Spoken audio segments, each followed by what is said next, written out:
ጤና ይስጥልኝ የቻናሌ ቤተሰቦች፣ ዛሬ የተደመጡ ፈጣን የዝውውር መረጃዎችና የተረጋገጡ ይፋ የሆኑ ዝውውሮችን ወደ እናንተ አደርሳለሁ። አርሰናል፣ ማንቸስተር ሲቲ፣ ማንቸስተር ዩናይትድ እና ሌሎች ክለቦችን የተመለከቱ ፈጣን የዝውውር መረጃዎችን ይዤ ቀርቤያለሁ። ላይክ በማድረግ ማድመጥ እንድትጀምሩ በይፋ ጋበዝኩኝ። በቀጥታ ወደ መረጃዎች ተሸጋገርን።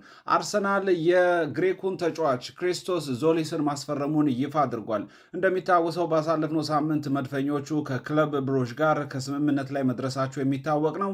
ዛሬ ታዲያ አርሰናል በይፋ ተጫዋቹን ማስፈረሙን ይፋ አድርጓል። አርሰናሎች የግራ ክንፍ ተጫዋቹን ለማስፈረም 40 ሚሊዮን ዩሮ ሂሳብ መክፈላቸው ተረጋግጧል። ግሪካዊ ተጫዋች ክሪስቶስ ዞሊስ አርሰናል ቤት ውስጥ የረዥም ጊዜ ኮንትራት እንደፈረመ ነው መረጃዎች የሚጠቁሙት። ይህ ተጫዋች ከክንፍ መስመር ላይ እየተነሳ የሚጫወት አስደናቂ ብቃት ያለው ተጫዋች እንደሆነ ነው መረጃዎች የሚጠቁሙት። በተጨማሪም በፊት መስመር የማጥቃት ሚና ላይም ብቻውን መሰለፍ የሚችል ተጫዋች እንደሆነ ነው የቀደመ ታሪኩ የሚጠቁመው።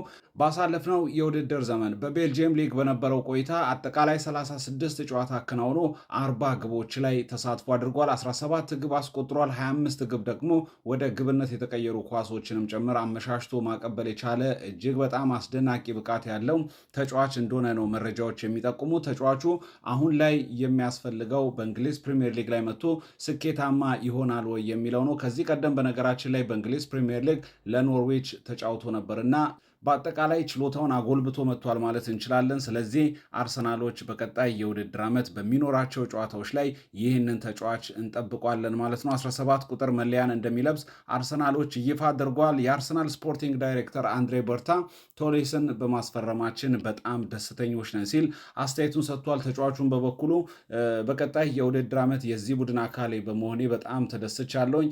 ወኪሌ መጀመሪያ ላይ አርሰናሎች ይፈልገዋል ብለው ሲነግሩኝ አላመንኩም ነበር።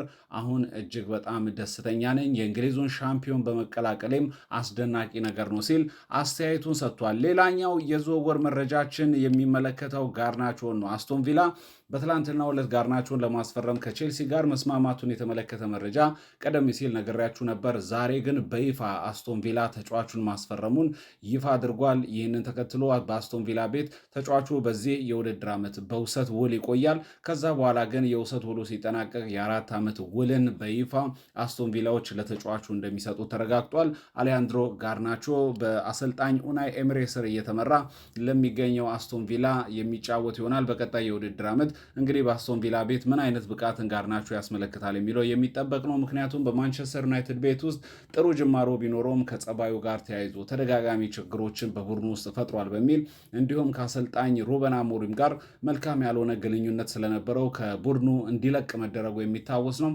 ወደ ቼልሲ ቤት ካመራ በኋላም ያለፈው ዓመት ብዙም ቋሚ ሆኖ መሰለፍ አልቻለም። ተደጋጋሚ ጨዋታዎች ላይ ተጠባባቂ ወንበር ላይ እንደነበር የሚታወስ ነው። አሁን ግን አዲሱ የቼልሲ አሰልጣኝ ዣቪ አሎንሶ በእቅዴ ውስጥ የለም ማለቱን ተከትሎ ክለቡን ለመልቀቅ ተገዷል። ወደ አስቶን ቪላ ማምራቱ ተረጋግጧል።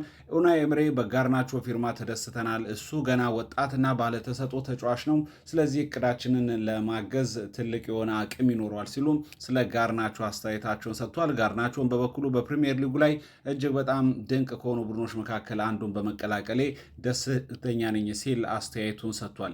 ሌላኛው የዝውውር መረጃ ማንቸስተር ሲቲን ይመለከታል። ማንቸስተር ሲቲም አንደርሰንን በይፋ ማስፈረሙን አስታውቋል። እንደሚታወሰው ከዚህ ተጫዋች ጋር አስቀድሞ ከስምምነት ላይ መድረሱ የሚታወቅ ነው። ተጫዋቹም ከእንግሊዝ ብሔራዊ ቡድን ጋር በዓለም ዋንጫ ላይ ሲጫወት እንደነበር ይታወሳል። አሁን ታዲያ ከዓለም ዋንጫ መልስ ኤሊዮት አንደርሰን በይፋ የማንቸስተር ሲቲ ተጫዋች መሆኑን ክለቡ ዛሬ በይፋ አስታውቋል።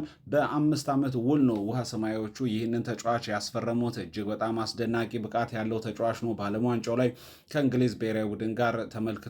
የእንግሊዝ ብሔራዊ ቡድን ዋናው የአማካይ ስፍራ ሞተር እንደነበር ተመልክተናል። የቶማስ ቱሼል ቀዳሚ ተመራጭ ተጫዋች ነው። በተጨማሪም ኖቲንግሃም ፎረስት ላይ በእንግሊዝ ፕሪሚየር ሊግ አምና አስደናቂ የሚባል የውድድር ጊዜን ያሳለፈ ተጫዋች እንደነበር የሚታወስ ነው። ታዲያ አሁን ማንቸስተር ሲቲዎች ይህንን ተጫዋች ተጫዋች በይፋ አስፈርመውታል። ኤሊዮት አንደርሰን ከፊርማው በኋላ ማንቸስተር ሲቲ ከዓለማችን ምርጥ ክለቦች መካከል አንዱ ነው፣ ያላቸው ስብስብም ድንቅ ነው ሲል ተጫዋቹ አስተያየቱን ሰጥቷል። ማንቸስተር ሲቲ ዋንጫዎችን ለማሸነፍና በትልቅ ደረጃ ለመፎካከር ያስችለኛል ሲል ተጫዋቹም ከፊርማው በኋላ አስተያየቱን ሰጥቷል። ማንቸስተር ሲቲ ሊያስፈርመው እንደሚፈልግ ሲሰማ ወደዚህ ክለብ ለማምራት ፍጹም ቁርጠኛ እንደነበር ተጫዋቹ ተናግሯል። ማንቸስተር ሲቲዎች ለተጫዋቹ ዝውውር 135 ሚሊዮን ዩሮ የዝውውር ሂሳብ ማውጣታቸውንም የተመለከተ መረጃ ተመልክቻለሁኝ። ሲቲ በፕሪሚየር ሊጉ ላይ ራሱን ያበቃ እጅግ በጣም አስደናቂ የአማካይ ክፍል ተጫዋች አስፈርሟል። ይህንን ተከትሎ አሁን በርካቶች በቀጣይ የሚያነሱት የሮድሪን ጉዳይ ነው። ሁለቱ ተጫዋቾች አማካይ ክፍል ላይ በአንድነት መሰለፍ ይችላሉ ወይስ ሮድሪ ይለቃል ወይ የሚለው እጅጉን የሚጠበቅ ጉዳይ ነው። ሮድሪም ቢሆን ከማንቸስተር ሲቲ ለመልቀቅ ፍላጎት እንዳለው ተናግሯል። ከዓለም ዋንጫው መልስ በርካታ መረጃዎች እንደሚጠቁሙት ከሆነ ሮድሪ ከክለቡ ጋር የመዝለቁ ጉዳይ አጠራጣሪ ሆኗል። ተጫዋቹ በይፋ ሪያል ማድሪድን መቀላቀል እንደሚፈልግም የተለያዩ መረጃዎች ላይ ለጓደኞቹ ለቅርብ ሰዎቹም ጭምር ተናግሯል በሚል መረጃዎች እያስነበቡ ይገኛል። ይህንን ተከትሎ በቀጣይ ይህ ተጫዋች ሮድሪ ወደ ሪያል ማድሪድ ሊያመራ እንደሚችል ነው መረጃዎች የሚጠቁሙ። ታዲያ የሱን ቦታ በመሸፈን ኤሊዮት አንደርሰን በማንቸስተር ሲቲ ቤቱ ስኬታማ ጊዜን ሊያሳልፍ እንደሚችል መረጃዎች እየጠቆሙ ይገኛሉ። ሮድሪ ግን በቀጣይ በሪያል ማድሪድ ከፍተኛ የዝውውር ትኩረት ውስጥ ካሉ ተጫዋቾች መካከል አንዱ እንደሆነ አሁን ላይ የሚወጡ መረጃዎች ይጠቁማሉ። በእርግጥ ሪያል ማድሪድ የባየር ሙኒኩን ተጫዋች ማይክል ኦሊሴን ማስፈረም ቀዳሚ ኢላማው ቢሆንም ነገር ግን ከበስተጀርባ ሮድሪን ለማስፈረምም ሊሰሩ እንደሚችል ነው መረጃዎች የሚጠቁሙት። ጆዜ ሞሪኒዮን በተመሳሳይ ለረዥም ጊዜ በሪያል ማድሪድ ውስጥ የአማካይ ተጫዋች ክፍተት አለ። በተለይ ቶኒ ክሮስ ከለቀቀ በኋላ አምና ሪያል ማድሪድ ምን ያህል እንደተቸገረ ተመልክተናል እና ያንን ክፍተት ለመሸፈን ልምድ ያለው የአማካይ ስፍራ ተጫዋች ይፈልጋሉ። ስለዚህ ሮድሪ ቀዳሚ ተመራጫቸው እንደሆነ ነው ጆዜ ሞሪኒዮም እየተናገሩ የሚገኙትና ለክለቡ ኃላፊዎች የኔ ምርጫ ሮድሪ ነው፣ ስለዚህ እሱን አስፈርሙልኝ እያሉ እንደሚገኙ ነው የተለያዩ መረጃዎች ከስፔን የሚወጡ ታማኝነት ያላቸው መረጃዎች እየጠቆሙ የሚገኙ። ስለዚህ በቀጣይ ሮድሪ ወደ ሪያል ማድሪድ የማምራቱ ጉዳይ ምን ሊሆን ይችላል የሚለው እጅጉን የሚጠበቅ መረጃ እንደሆነ ነው እየተመለከትኩ የሚገኘው። ሌላኛው የዝውውር መረጃችን ካሬም አዲየምን ይመለከታል። በነገራችን ላይ የጀርመን ቡንደስሊጋን የሚመለከቱ ተመልካቾች ካሉ ይህንን ተጫዋች በሚገባ ያስታውሱታል ብዬ አስባለሁኝ። ከመስመር ላይ የተነሳ በማጥቃት ሚና ላይ እጅግ በጣም አስደናቂ ክህሎት ካላቸው ወጣት ተጫዋቾች መካከል አንዱ እንደሆነ ይታወቃል። ታዲያ ይህንን ተጫዋች ባርሴሎና ማስፈረሙን በይፋ አስታውቋል። እጅግ በጣም ባነሰ ዋጋ ላይ ነው። በጣም አስደናቂ የዝውውር ጊዜ ነው ባርሴሎናዎች እያሳለፉ የሚገኙት ማለት እንችላለን። ይህንን ወጣት ተጫዋች በ22 ሚሊዮን ዩሮ ከዶርትሞንድ ወደ ባርሴሎና አምጥተውታል።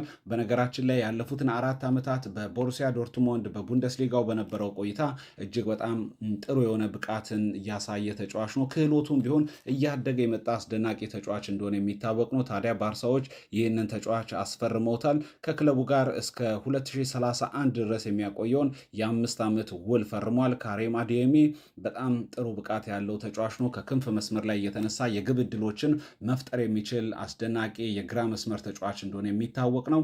ታዲያ ይህንን ተጫዋች ባርሴሎናዎች በቀጣይ በምን መልኩ ይጠቀሙታል የሚለው ነው የሚጠበቀው። ምክንያቱም ከኒውካስትል ዩናይትድ አንቶኒ ጎርደንን ባርሳዎች ማስፈረማቸው የሚታወስ ነው። ቀጣይ የሚኖራቸው ጨዋታዎች ላይ ባርሳዎች የክንፍ መስመር የተጫዋቾች አማራጮች እጅግ በጣም የሰፉ ናቸው። በቀኝ በኩል ላሚን ያማል አለ። እንደገና ደግሞ በግራ መስመር ላይ ቀደም ሲል መፈረም የቻሉት ሁለቱ ተጫዋቾች አንቶኒ ጎርደን እና ካሬም አዲየሚ ይገኛሉና የባርሳ ስብስብ በትንሽ በጀት እየተገነባ የሚገኝ ቡድን እንደሆነ ነው እያስመለከተ የሚገኘውና ጥሩ የሚባል የዝውውር ጊዜን ባርሳዎች እንዳሳለፉ መናገር እንችላለን። ውድ የቻናላችን ቤተሰቦች እኚህ ዛሬ የተሰሙ ስፖርታዊ መረጃዎች ናቸው። ለዚህ ቻናል አዲስ የሆናችሁ ላይክ ማድረጋችሁን፣ ሰብስክራይብ ማድረጋችሁን እንዳረሱ። ይመቻችሁ።